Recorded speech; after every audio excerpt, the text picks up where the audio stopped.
So, again, like I said here, the observation, that is your data point we're working with.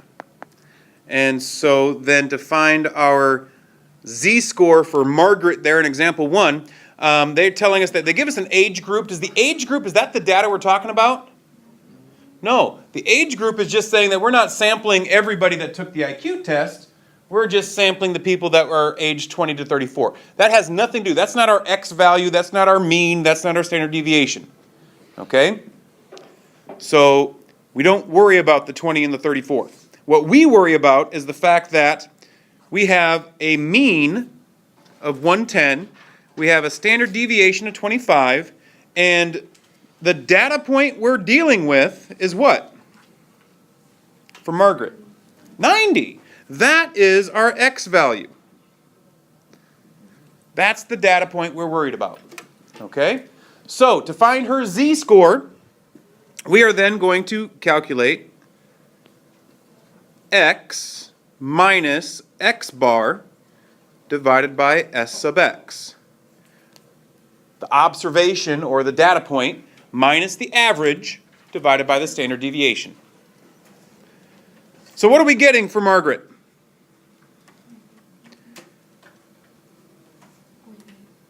Positive 0.8? 90 minus 110 is a negative 20. Negative 20 divided by 25, negative 0.8.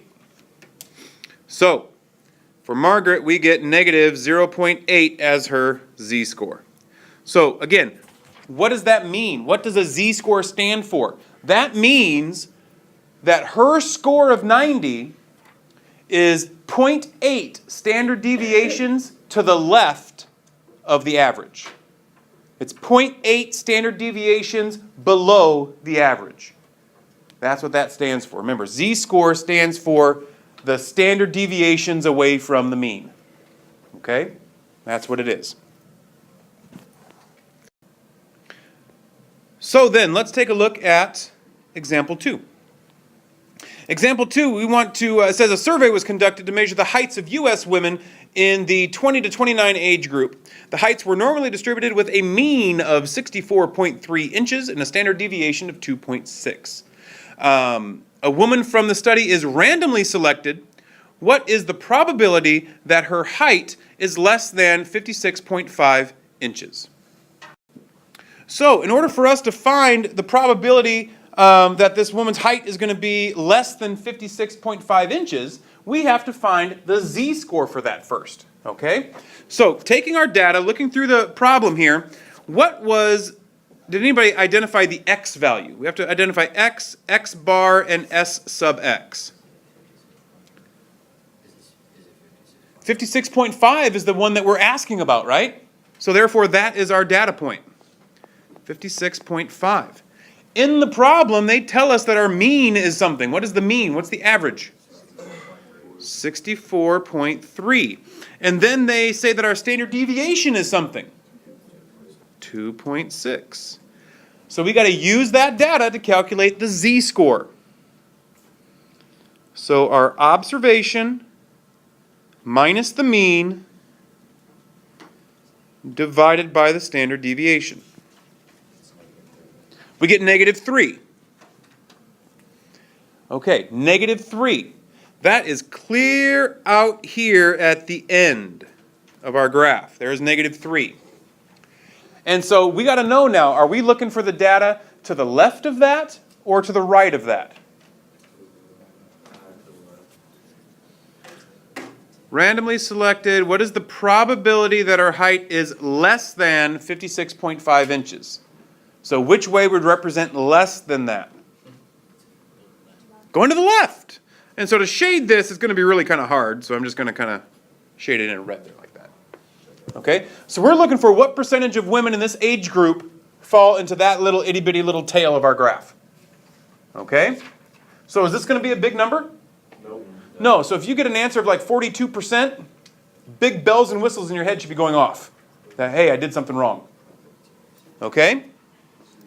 So what we need to do now is we need to look, and by the way, remember, if you look back at the front of your notes where I have those 5 bullet points of what every normal curve has, it says that in every normal curve, 97.5, it's 97.5, no, it's 99.7, excuse me.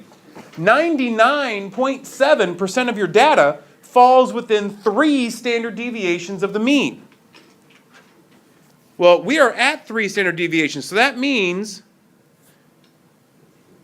99.7% of your data is between the -3 and the 3.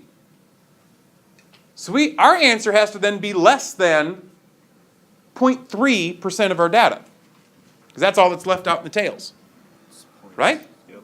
Okay, so let's then find out what it is in the shaded region there. So we are then going to the left. Well, good for us that that is actually what the chart gives us. So from our -0.3 going to the left, what does the chart tell us for a z-score of -3.00?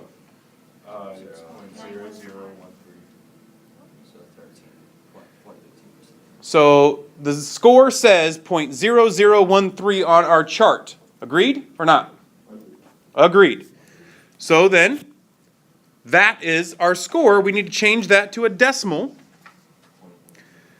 0.13%.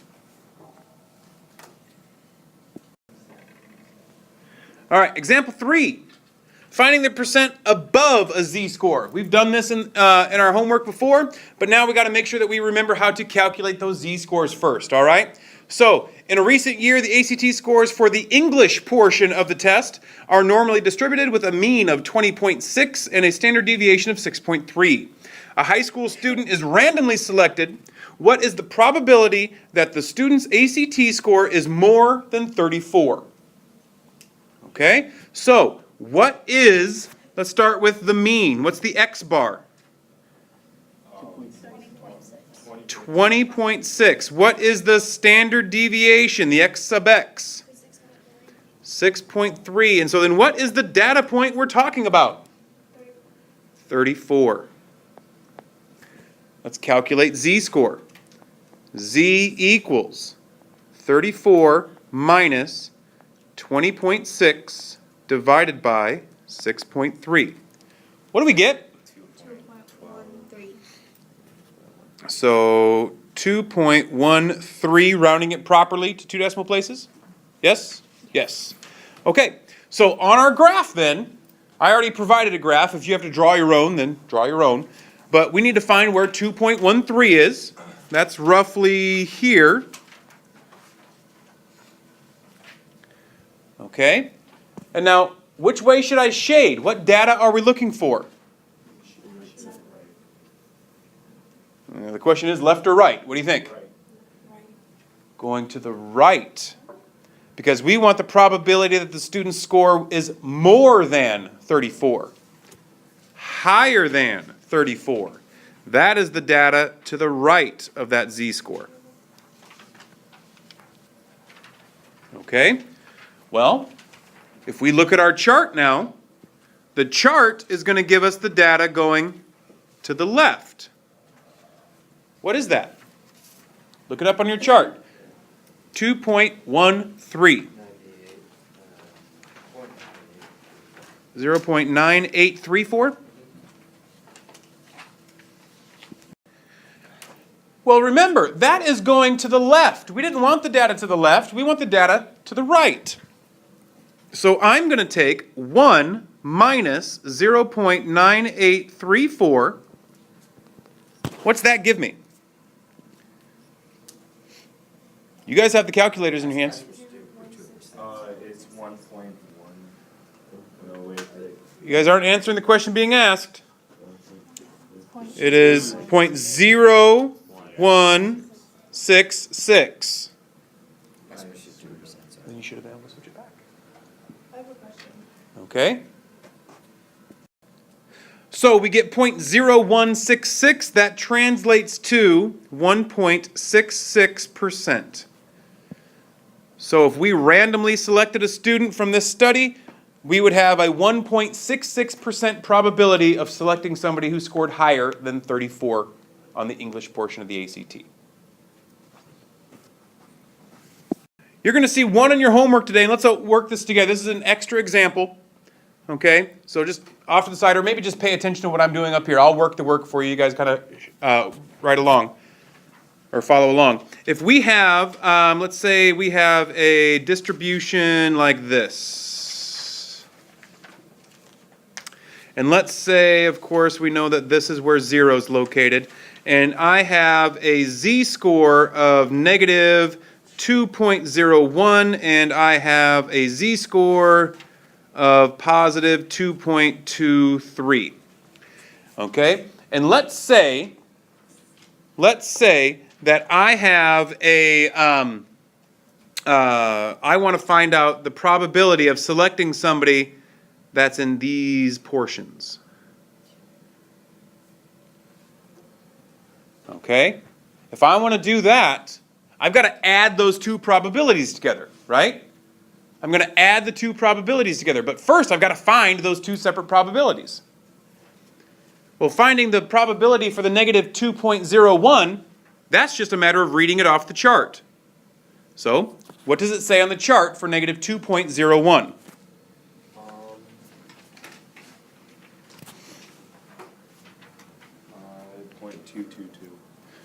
2.01 is going to be 0.0222. Okay, then I need to find the probability from the chart for 2.23. That gives me from here everything to the left. 0.9871. Okay. But does that 0.9871 give me the probability for what I'm looking for, this little shaded region on the right? No. How do I find that little shaded region on the right? Subtract them. 1 minus 0.9871. What's that give me?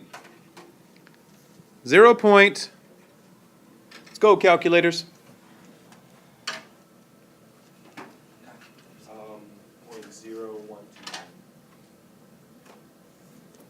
People agree with that? Okay, and so then, to find my probability, I know that this is then 0.0129. I know that this is 0.0222. I add them up. 0.222 plus 0.0129. What do I get? 0.